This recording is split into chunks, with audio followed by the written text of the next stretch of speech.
A e ke pa ndonjëherë një bebe duke fjetur dhe papritur buzëqesh, që shlet ose bëhet sikur po luan me diçka që nuk e sheh?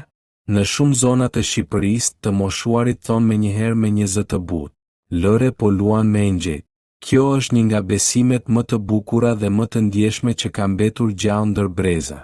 Shqiptarët e vjetër besonin se fëmijët e vegjël, sidomos në muajt e parë të jetës, janë më afër botës së dritës, më afër engjëjve. Ata mendohej se mund t'i shihnin, t'i dëgjonin ose t'i ndjenin ato qenje të padukshme që njeriu i rritur nuk mundet t'i perceptojë. Prandaj çdo buzëqeshje në gjumë interpretohej si lojë, bisedë apo kontakt me një engjëll mbrojtës.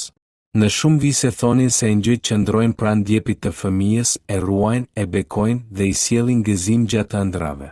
Kështu që kur bebet qeshnin në gjumë, njerëzit nuk përpiqeshin t'i zgjonin, as t'i shqetësonin.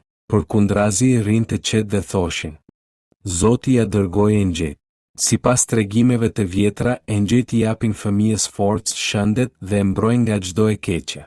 Thuaj se fëmijët e vegjël e shihnin bukurinë dhe dritën e botës shpirtërore, ndaj edhe qeshnin, zgjasnin duart, bënin grimasa.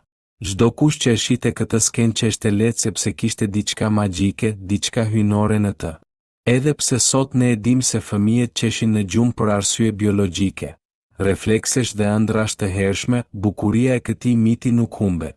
Kjo bestytni është një shembull i pastër i dashurisë së popullit shqiptar për fëmijët. Ideja se ata janë të mbrojtur, të dashur dhe të rrethuar nga drita. Kështu që herën tjetër kur të shohësh një fëmijë që buzëqesh në gjumë, kujto legjendën tonë të lash. Ndoshta në botën e padukshme të ëndrave ai po luan me engjëjt, dhe për një çast qeshja e tij prek edhe zemrën tonë.